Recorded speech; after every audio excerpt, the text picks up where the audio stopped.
This is your News Source Evening Bulletin for today, Monday, the 4th day of May in the year 2020. I'm Gordon Mosley, thanking you for joining us. Here is what we're tracking tonight. The stage has been set for the start of the recount of all votes cast in the 2020 regional and general elections. The Guyana Elections Commission gazetted the order for the recount that clears the way for the recount to begin on Wednesday. The commission will only allow an audio live stream of the actual recount. The gazetted order states that a picture of the ballot box depicting the state in which it is delivered to the workstation will be captured and broadcast. Other than that, an audio feed of the entire recount process will be captured and broadcast. When the tabulation process begins, the entire process will be broadcast live, according to the order. Commissioner Vincent Alexander said while he is not clear on the audio stream from 10 workstations at the same time, it is an issue that the Secretariat of the Elections Commission will have to address. There is also that problem for me with the audio broadcast of the counting process. It was agreed we have an audio broadcast of the counting process. But there are 10 simultaneous counting processes. And my question is, how do you simultaneously broadcast 10 counting processes? I'm told that there is equipment where people can click from one to the other and things like that. I must confess of my limitations in these matters. And so I'm leaving without an understanding how that will be done. But with an understanding we decided. One, that each ballot box of pictures should be taken, and somehow or the other that should be broadcast to the public. And two, that in the place of count there should be an oral audio transmission of what's taking place in those 10 places. And it's certainly clear to me how we can, in fact, stream tabulation center, because that would simply be 2 screens, or even one, split screen, showing on one hand the specific statement with the matrix parallel showing the accumulation. The order makes it clear that the recount process is being conducted and supervised by the Guyana Elections Commission, with the high-level CARICOM team scrutinizing the process. The recount will be conducted by employees of the Guyana Elections Commission, under the direct supervision of the Chief Elections Officer. Representatives of political parties that contested the elections, the CARICOM scrutinizing team, accredited international and local observers, and advisors to the Elections Commission and members of the Commission are the persons who will be allowed to be part of the recount process, according to the order. The order states that the recount shall commence with the allocation of 10 workstations. District 1 will have 2 workstations, District 2 will also have 2 workstations, and District 3, 3 workstations. District 4 will also have 3 workstations. The count for District 4 shall continue at the 3 workstations assigned to it. The recounts for Districts 5 through 10 shall be conducted based on the completion of the workstations assigned to Districts 1, 2, and 3. The recount is scheduled to be completed in 25 days, beginning at 8 o'clock every morning and continuing until 7 o'clock in the evening. Once the recount and tabulation are completed, the Chief Elections Officer will submit a report together with a summary of the observation reports for each district to the Commission. The CARICOM scrutinizing team shall also submit a report to the Commission, which may include their observations, recommendations, and conclusions. With those reports submitted, the Commission, after deliberating on the report, shall determine whether it should request the Chief Elections Officer to use the data compiled as the basis for the submission of the report for the final declaration of the elections results. The order makes it clear that the Chief Elections Officer and every person appointed or authorized to perform any act or functions by the order are and shall remain subject to the general supervisory power of the Elections Commission. More news coming up in a moment. GBTI is your Guyanese bank, a bank that understands every customer's unique needs, opportunities, challenges, and financial concerns. At GBTI, we see you for you. Whether you're buying a new home or car, planning your next vacation or retirement, saving for your child's future, or whether you're ready to take that bold step of investing in your dream business idea, we are with you every step of the way. We hear your stories and watch you focus on your dreams as we share your aspirations. We are more than just banking. We are a family. We are part of your community. Our commitment extends way beyond the walls of our branches and is demonstrated every day in the opportunities we provide to our individual and business customers. The support, time, and commitment we give back to communities across Guyana to help improve the lives of our Guyanese families. Because we see Guyana through your eyes. Fuel it up and drive, Super 95. Tune up. Fuel it up and drive, Super 95. Tune up. Protect your fuel system, boy. High mileage and performance, boy. Guy Oil's Super 95 gasoline gives you more reasons to drive and is available at 56 service stations nationwide. For affordable price, high performance, and high mileage, choose Guy Oil's Super 95 gasoline. Fuel it up and drive. We all want to stay in touch, right? Now, even more than ever before. So to keep your connection strong, GTT is going 2 for 2. Combine GTT mobile and home internet services and we'll give you 2 gigs of free mobile data each month. With 2 GTT services, you're fully connected at home and on the go. Visit us online at gtt.co.gy/2for2 to learn more and start doing more with 2 for 2 from GTT. Stay safe, stay strong, Guyana. We're in this together. We can reduce the risk of contracting viruses by strengthening our immune system, and one way of doing this is by eating as healthily as possible to support optimal immune function. Micronutrients essential to fight infection include vitamins A, B, C, D, and E, and the minerals iron, selenium, and zinc. Here's what we need to know about the foods we can eat to get them. Vitamin A is found in fish, egg yolks, cheese, nuts, seeds, whole grains, and beans. Vitamin B9 folate is abundant in green leafy vegetables, beans, nuts, and seeds, and it's also added to a lot of the flour that we use in Guyana. Vitamin B12 is found in animal products, including eggs, meat, and dairy, and also in some fortified milk.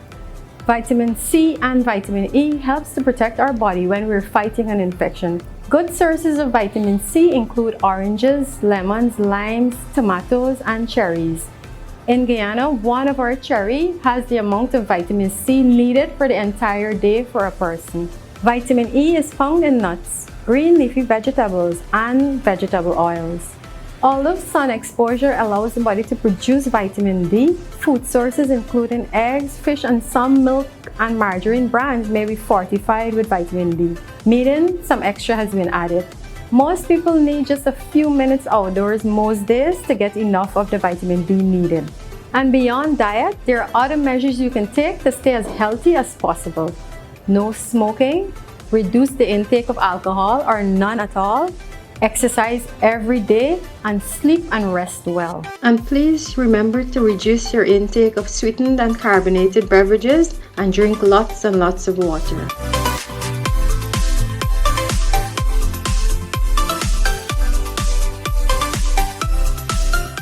Welcome back. With the recount of votes for the 2020 elections set to begin on Wednesday, incumbent President David Granger has given the assurance that he will accept the results following the declaration by the Elections Commission. In an address to the nation moments after the order for the recount was gazetted, President Granger said he welcomes the commencement of the recount. I welcome the Commission's announcement. The entire nation is awaiting the completion of the recount of the ballots and the declaration of the results by the Elections Commission. I have said repeatedly that I shall accept the declaration of the results by the Elections Commission, which will allow for a democratically elected government to be sworn into office.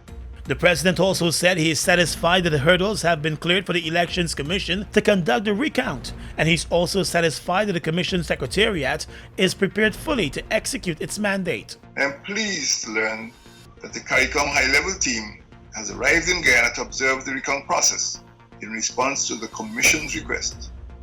The Elections Commission must be allowed to do its work in accordance with the Constitution. I urge all Guyanese to be patient as we await the outcome of the national recount. Mr. Granger reminded that he was the one who initiated the recount with support from CARICOM. He said while the elections were free, fair and orderly, the subsequent events resulted in the prolongation of the process beyond the deadline for the declaration of results as they were moved to the court. I have complied always with the rulings of the court. I have never interfered, intervened, or intruded in the work of the Elections Commission. Its independence is respected, and I've held always the Constitution of the Cooperative Republic of Guyana, which is the supreme law of the land. The president, who is seeking re-election under the APNU-AFC banner, is urging Guyanese to be patient with the process.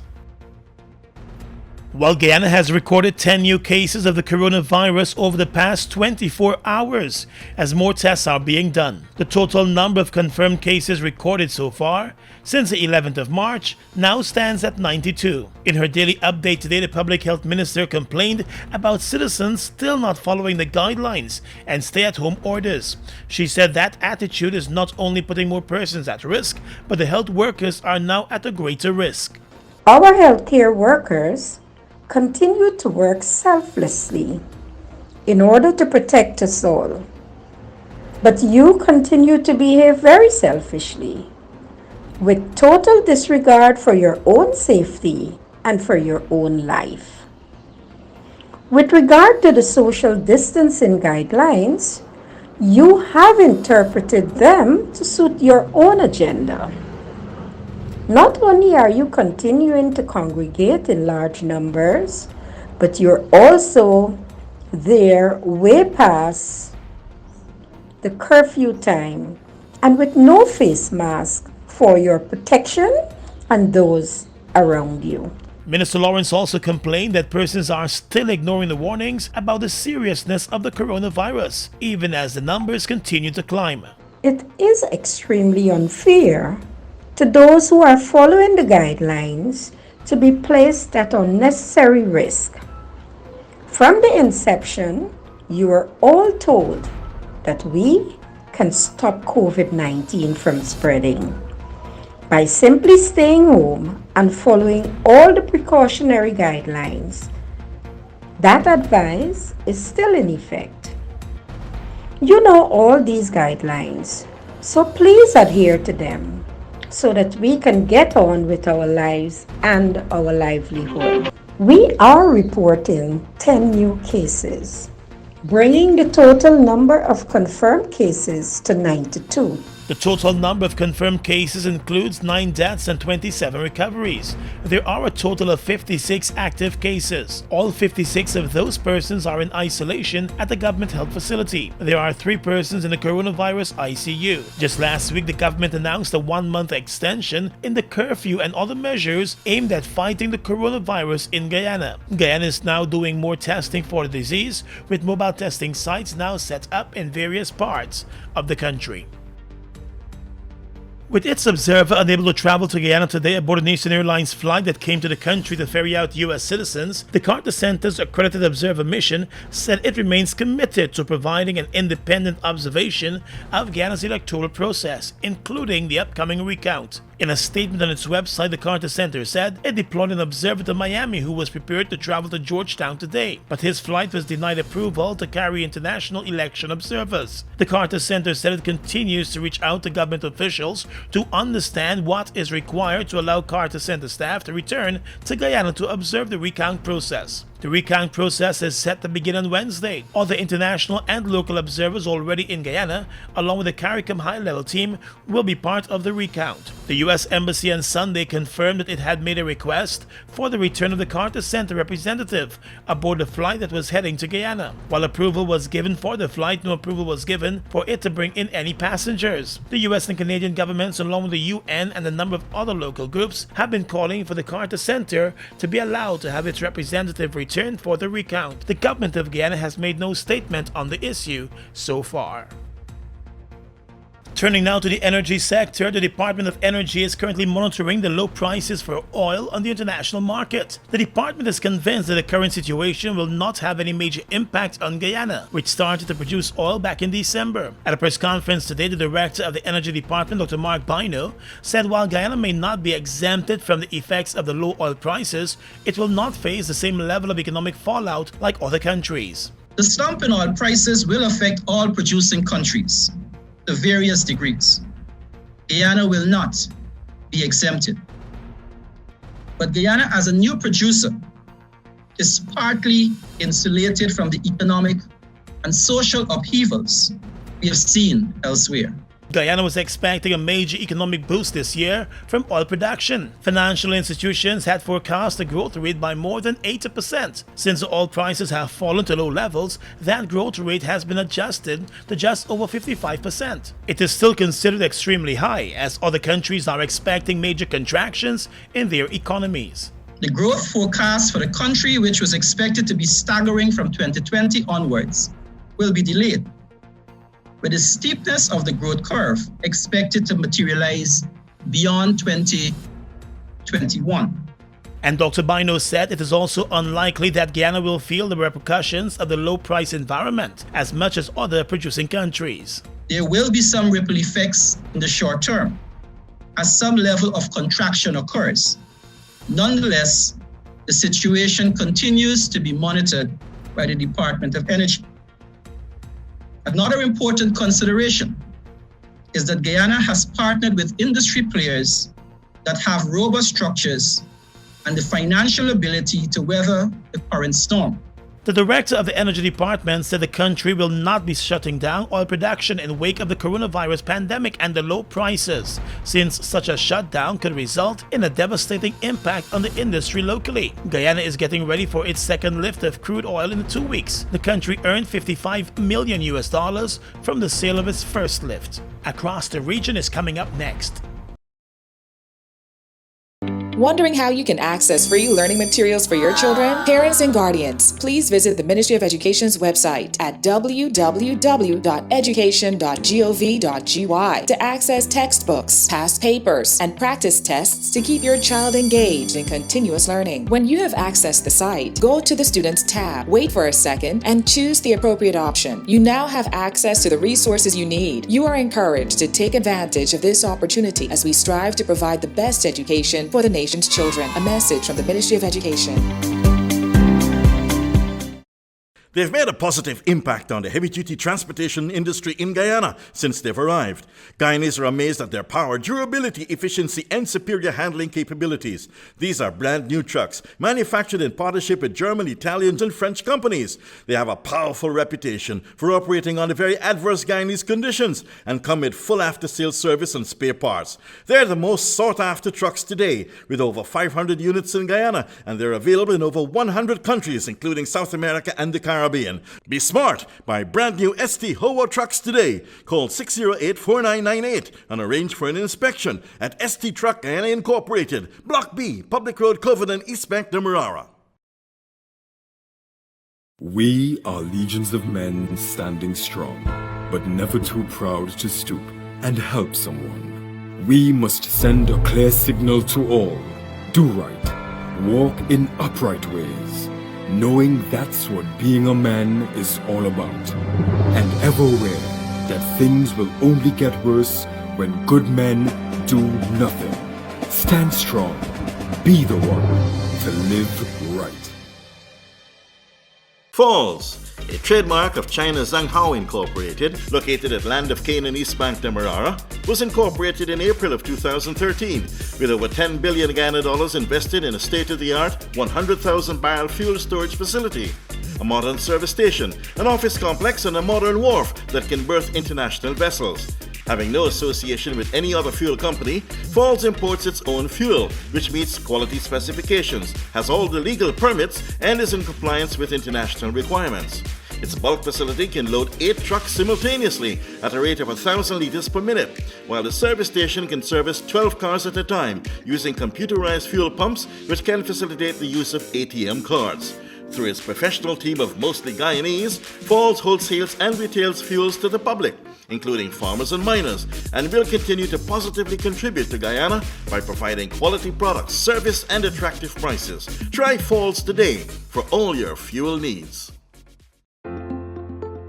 Anyone who believes he or she was exposed to coronavirus COVID-19 must stay at home and not mix with other family members.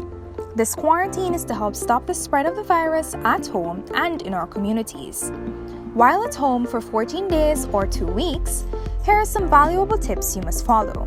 First, get a separate room which family members will not be allowed to enter during those 14 days of quarantine. Ensure this room allows you to get lots of fresh air. Second, if you must meet family members, stay at least 1 meter or 3 feet away from them. Third, when it comes to personal hygiene, other members of the household should use a separate bathroom. If you must share a bathroom, ensure you always clean the taps, doorknobs, and all utensils with soap and running water. Fourth, limit the number of visitors to your home. Anyone in quarantine must not meet and greet any visitor. Fifth, practice frequent hand washing with soap and running water. Wash your hands for at least 20 seconds every time. If there are no soap and running water, use an alcohol-based hand sanitizer with at least 75% alcohol. Sixth, always avoid touching your eyes, nose, and mouth with unwashed hands. Seventh, after using face masks or gloves, always throw them away. Put them in bins with covers. Remember also to always use separate plates, drinking glasses, cups, and other eating utensils, towels, bedding, and other items for the family member who is in quarantine. And don't forget to use detergents every time to wash all utensils, bed linen, and clothes used by the person in quarantine. Please remember to use the thermometer, not the back of your hands, to monitor the body temperature of the quarantined family member. Monitor them 2 times every day. Be sure to write down the temperature. If he or she develops a fever or temperature above 37.5 degrees Celsius or 99.5 degrees Fahrenheit, cough or has difficulty breathing, sore throat, body aches and pain, immediately call the COVID-19 hotline by dialing 180 or 181. Protect yourself and others. Play your part in helping to reduce the risk of contracting or spreading COVID-19. This is a message from the Ministry of Public Health in collaboration with PAHO WHO. For more information, kindly visit the Ministry's website www.health.gov.gy or its Facebook, Instagram, or Twitter pages. Across the region right now, Carnival Cruise Line has announced that it will start cruising again from Florida and Texas beginning in August. These Caribbean trips are the first announced by one of the major cruise lines since the coronavirus pandemic forced a near-total pause in the global cruise industry. The ports of Miami, Cape Canaveral, and Galveston, Texas were selected because they are accessible by car for the majority of the guests, the company said in a statement. The 8 ships named by the company have itineraries showing stops in the Bahamas, the Cayman Islands, Jamaica, and Mexico, among other places. Carnival Cruise Line said ships will not be cruising from Alaska, Hawaii, and Australia through the 31st of August. Let's tell you now that the Venezuelan government has said it foiled an attempt to see incursion by terrorist mercenaries from Colombia. In a televised address, Interior Minister Nestor Reverol said the group arrived in speedboats at the coastal state of La Guaira early on Sunday. President Nicolas Maduro often accuses adversaries of attempting to overthrow him with the backing of the U.S. Venezuela's opposition dismissed the allegations, saying the apparent incursion was staged. Colombia described the government's assertion as unfounded. Venezuela broke off diplomatic relations with Colombia last year. And finally, at this time, international news. More than $8 billion has been pledged to help develop a coronavirus vaccine and fund research into the diagnosis and treatment of the disease. Some 40 countries and donors took part in an online summit hosted by the EU. EU Commission President Ursula von der Leyen said the money would help kickstart unprecedented global cooperation. She said it showed the true value of unity and humanity, but warned much more would be needed in the days ahead. In total, more than 30 countries, along with the UN and philanthropic bodies and research institutes, have made donations. And that's your News Source Evening Bulletin for tonight. I'm Gordon Mosley reporting.